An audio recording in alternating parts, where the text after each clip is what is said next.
Hello internet viewers, I'm the Fairly Odd Gamer. First off, I want to apologize about a certain review that I was supposed to do last month, and just never got a chance to finish yet. And yes, I'll try my best to get it done next month. Because now it's Halloween, and I thought I'd do something a little different for the channel. A new tradition every October from here on in. So without further ado, I wish for proper Halloween attire.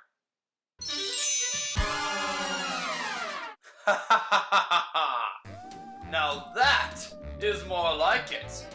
And furthermore, I wish for this horror-themed month to be changed into the Scary OddGamer.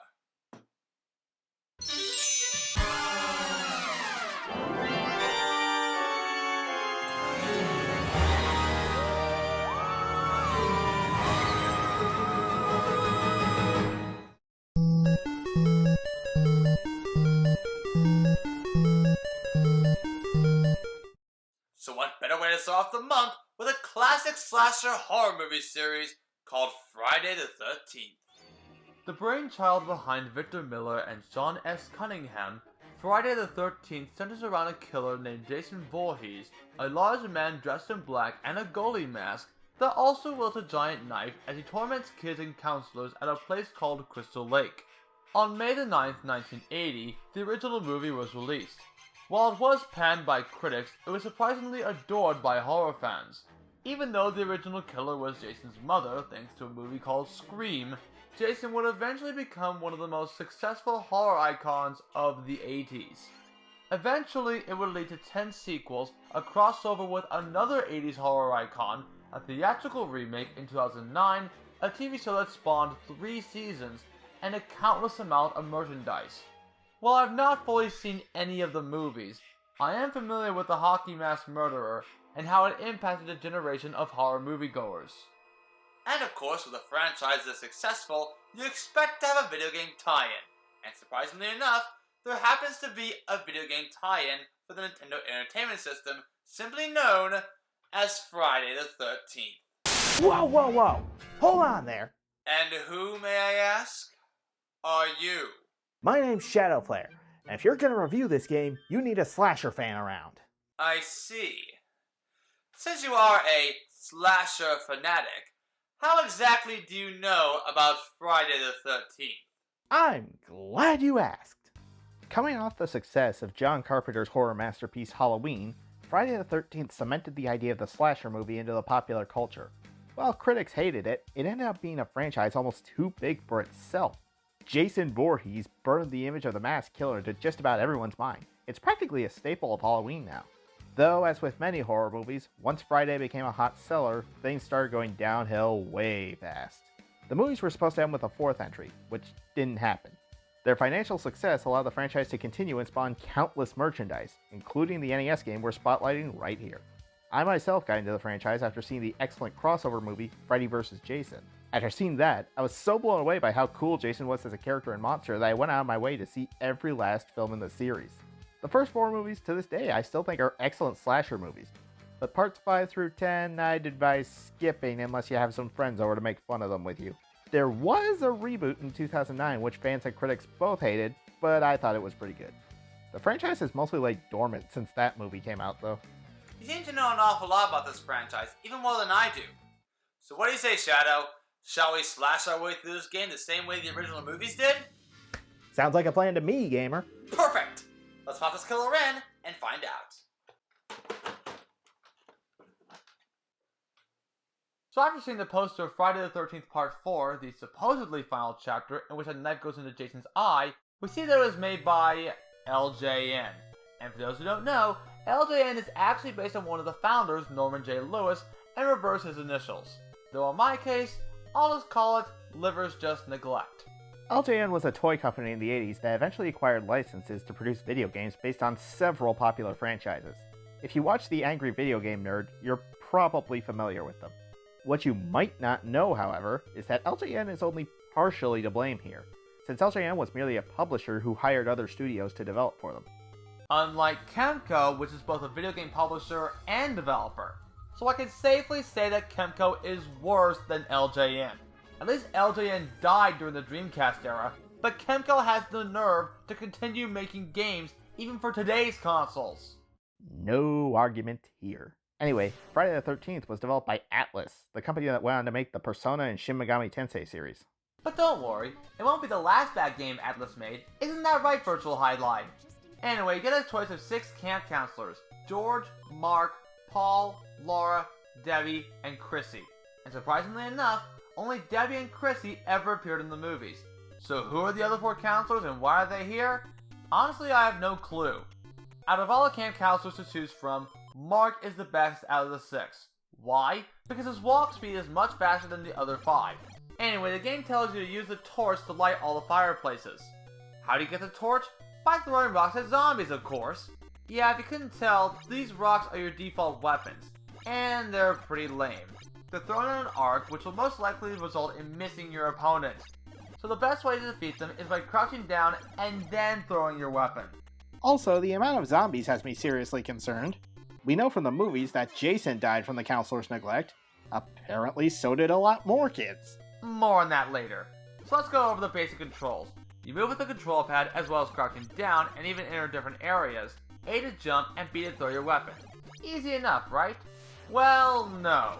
Once you enter the cabins, the perspective changes from a side scroller to I don't know, a gauntlet or something? I got nothing. Though whatever you want to call these cabins in terms of gameplay style, navigating them is beyond frustrating.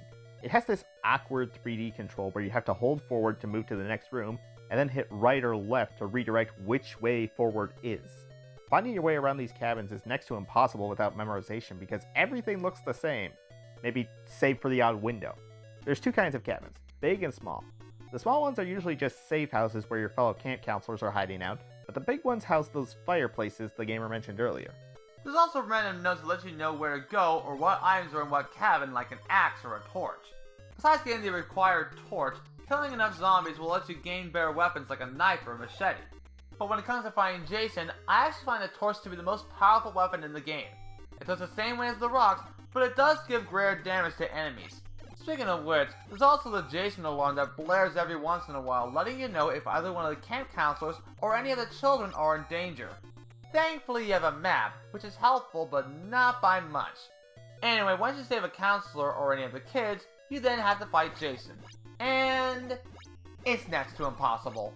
You can dodge his attacks by, get this, pressing left or right and down at the same time. Why though? Even when I try to dodge, I still keep getting attacked by Jason and even have my counselor killed. Oh yeah, did I mention? Once a camp counselor dies, you have to choose another camp counselor.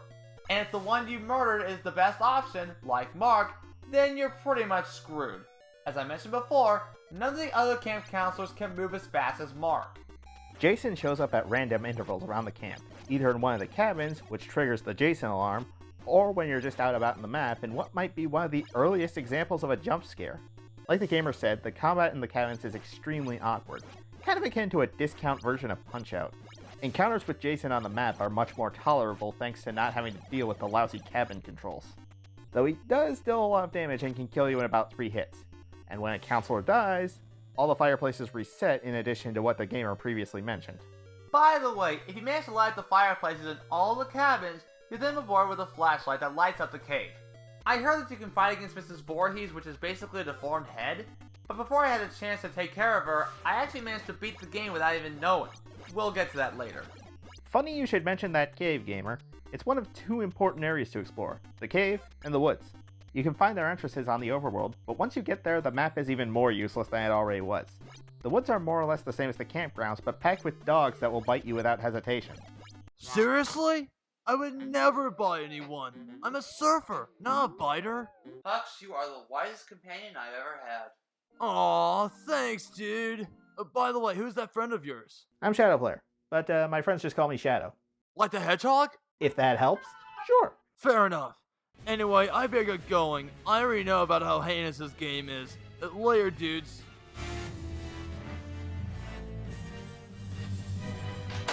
Anyway, enough about the game. Let's just kill Jason and end this monstrosity.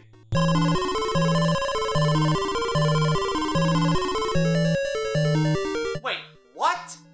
You're telling me I have to kill Jason again? It would appear that way, yes. Ugh. So it turns out you have to defeat Jason again, which means I can explore a new area in this game, right? Well, no. You have to do the same thing you've been doing since the beginning of this game.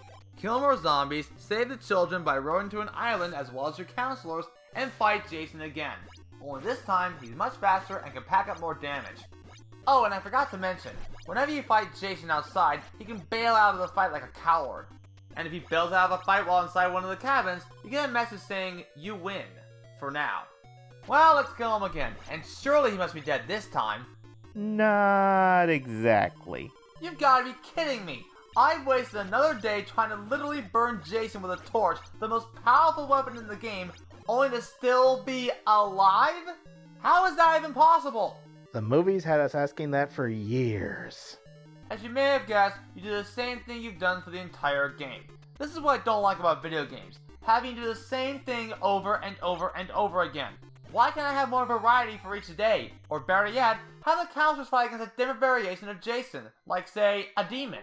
But nope, it's the same Jason we've been fighting since we started this game.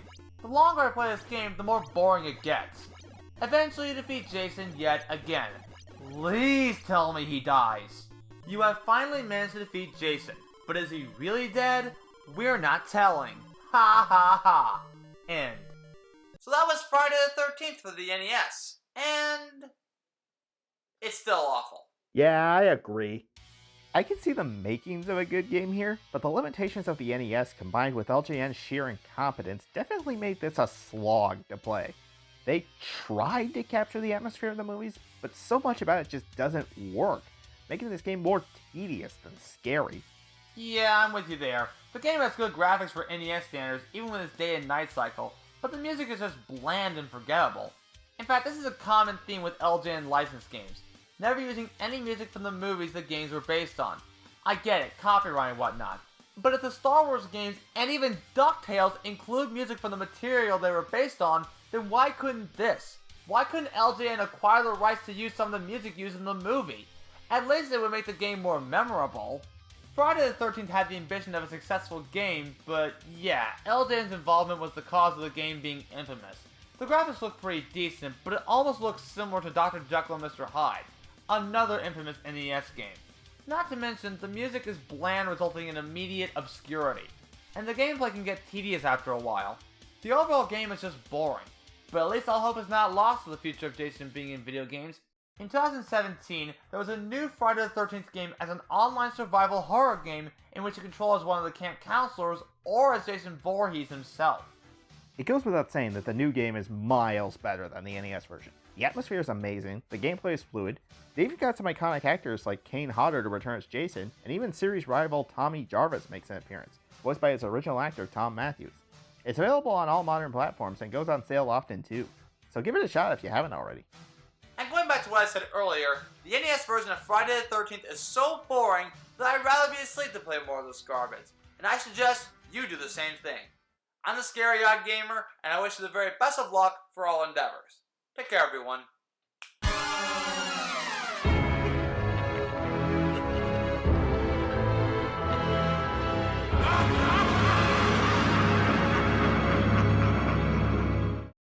How's it going, dudes? Huxgamr here. Be sure to subscribe and hit that bell icon if you want to get notified for upcoming videos. Well said, Hux. Also, be sure to follow me on Facebook, Twitter, and Instagram, and some of my character buddies on TikTok. And if you'd like, you can have one of my character buddies do a short video for you via video commission. Links to all of those in the description below. And so, without further ado, I wish that one of my character buddies finished out the video. Well, well, well. What have we here? Hey, wait a minute. You're not Santa Claus. Huh? You want me to talk about what? Okay, fine. People of the interweb, I am Oogie Boogie, and I'm here to tell you that you can all support the Fairly OddGamer on the Patreon. Joining gives you access to his videos early, the ability to chat with other fans and patrons, and special character shoutouts in the credits. But really, when you have me around, do you even need anyone else to mention you? Anyway, there are two people in particular who deserve special mention. Alexander Bone, aka Wisdom Tote, and Flash Figure. So go ahead, go onto your computers, or your phones and tablets, what have you, and support the Scary OddGamer on Patreon. There are quite a few surprises in store for this season, and don't worry, you'll see me soon enough.